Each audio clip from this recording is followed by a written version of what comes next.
আসসালামু আলাইকুম প্রিয় ভাই ও বোনেরা, আজ আমরা এমন একটি ফিতনা নিয়ে কথা বলবো যা এই পৃথিবীর ইতিহাসে সবচেয়ে ভয়ঙ্কর প্রতারণা। একটি ফিতনা যার ব্যাপারে প্রতিটি নবী তার উম্মতকে সতর্ক করেছেন। সে হচ্ছে আল মাসিহ আদ-দাজ্জাল। দাজ্জাল কে? রাসূলুল্লাহ সাল্লাল্লাহু আলাইহি ওয়াসাল্লাম বলেছেন, আদম আলাইহিস সালাম থেকে শুরু করে প্রতিটি নবী তার উম্মতকে দাজ্জালের ব্যাপারে সতর্ক করেছেন। সহিহ বুখারী ৭১৩৪। আমি তোমাদের তার সম্পর্কে এমন কিছু বলবো যা অন্য কেউ বলেনি। সে একচোখা, আর তোমাদের প্রভু এক চোখা নন। সহিহ মুসলিম ২৯৩৫।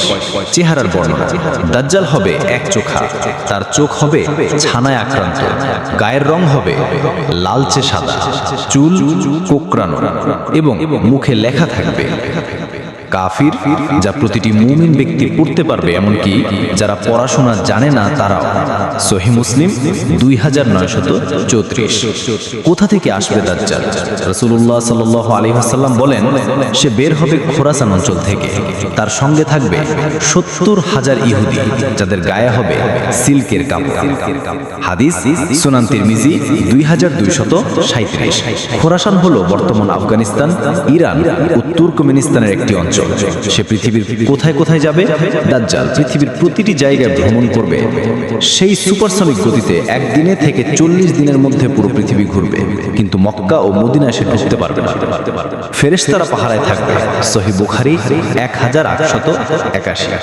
তার অলৌকিক শক্তি: রাসূলুল্লাহ সাল্লাল্লাহু আলাইহি ওয়াসাল্লাম বলেন, তার সাথে থাকবে জান্নাত ও জাহান্নাম, কিন্তু তার জান্নাত হবে আসল জাহান্নাম। সহিহ মুসলিম ২৯৩৪। সে বলবে, আমি তোমাদের প্রভু।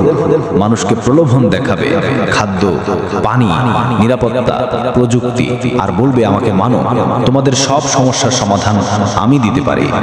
দাজ্জালের ফিতনা এতটাই ভয়ানক হবে যে রাসূল সাল্লাল্লাহু আলাইহি ওয়াসাল্লাম বলেন, সে এক যুবককে হত্যা করবে, আবার জীবিত করবে।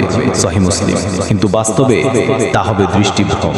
মানুষ ভাববে সে মৃতকে জীবিত করছে, অথচ তা শয়তানের খেলা। মানুষের ঈমান নড়ে যাবে, তার ফাঁদে পড়ে অনেকে ঈমান হারাবে। বিশেষ করে যাদের ঈমান দুর্বল, দুনিয়ার মোহে যারা বাঁচে, তারা সহজেই বিশ্বাস করবে দাজ্জালের মিথ্যা প্রতিশ্রুতি। দাজ্জালের ফিতনা থেকে বাঁচার উপায়: রাসূলুল্লাহ সাল্লাল্লাহু আলাইহি ওয়াসাল্লাম বলেছেন যে দাজ্জালের কথা শুনবে সে যেন তার থেকে দূরে থাকে। সুনান আবু দাউদ ৪৩১১। মহামূল্যবান আমল, যে আমল করলে এই ভয়ানক ফিতনা থেকে ঈমানকে রক্ষা করা যাবে। মহানবীর পবিত্র বাণী: যে ব্যক্তি সূরা কাহফের প্রথম ১০ আয়াত মুখস্থ রাখবে, সে দাজ্জালের ফিতনা থেকে রক্ষা পাবে। সহিহ মুসলিম। সূরা কাহফ আমাদের শেখায় ঈমানদার যুবকদের কাহিনী, দুনিয়ার ধোঁকার থেকে দূরে থাকা, আল্লাহর উপর পূর্ণ ভরসা রাখা, সত্য ও মিথ্যার পার্থক্য করা। এছাড়াও এই ফিতনা থেকে বাঁচার জন্য যেগুলো দরকার: ৫ ওয়াক্ত নামাজ, কুরআন তেলাওয়াত, তাওবা ও ইস্তেগফার, ধর্মীয় জ্ঞান অর্জন, ঈমানদারদের সাথে থাকা, জামাত ভিত্তিক দ্বীনি জীবন গঠন। আজকের দুনিয়া দাজ্জালের ফিতনা ছড়িয়ে পড়েছে। ডিজিটাল মাধ্যমে ভুল তথ্য, মিথ্যা ভিডিও, ডিপ ফেক ছবি, টিকটক, ইনস্টাগ্রাম, গেমে আসক্ত কিশোর, নামাজ না পড়ে ঘন্টার পর ঘন্টা স্ক্রিনে চোখ, আলেমদের অবমাননা, অজ্ঞতার বিস্তার। মুসনাদে আহমদে এসেছে, আলেমরা কমে যাবে, অজ্ঞতা ছড়িয়ে পড়বে। তাহলে আমরা কি করব? প্রিয় ভাই ও বোন, মনে রাখুন, দাজ্জাল অবশ্যই আসবে। এটা কোনো মিথ নয়, এটা কোনো কাল্পনিক গল্প নয়। সে আসবে ধোঁকা দিতে, বিভ্রান্ত করতে এবং নিজেকে প্রভু দাবি করবে। তাকে রুখে দাঁড়াতে চাইলে আমাদের দরকার দৃঢ় ঈমান, কোরআন সুন্নাহর জ্ঞান, আল্লাহর উপর অটল ভরসা, দুনিয়ার মোহ থেকে মুক্ত থাকা। প্রিয় ভাই ও বোন, তুমি কি প্রস্তুত এই পরীক্ষার জন্য? তোমার, আমার সন্তান কি প্রস্তুত এই ফিতনার জন্য? আল্লাহ আমাদের ঈমান রক্ষা করুন। ফিতনার সময় যেন আমরা সত্যের উপর অটল থাকতে পারি। হে আল্লাহ, তুমি হচ্ছ সমগ্র সৃষ্টি জগতের পালনকর্তা। তুমি আমাদের সৃষ্টিকর্তা, আমাদের হেফাজতকারী। আমরা তোমারই দাস, আমরা অসহায়, তুমি সর্বশক্তিমান।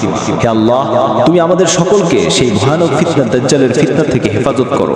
আমাদের ঈমানকে রক্ষা করো, আমাদের অন্তরকে অটল রাখো, সত্য ও মিথ্যার পার্থক্য করার আলো দান করো। আমাদের সন্তানদের হেদায়েত দাও, আর আমাদেরকে এমন কাজের তৌফিক দান করো যাতে তুমি সন্তুষ্ট হও।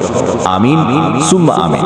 ভিডিওটি যদি আপনার অন্তরে আলো জ্বালিয়ে দেয়, তাহলে দয়া করে শেয়ার করুন, সাবস্ক্রাইব করুন চিন্তাশীল ইসলামিক কন্টেন্টের জন্য। আল্লাহ হাফেজ।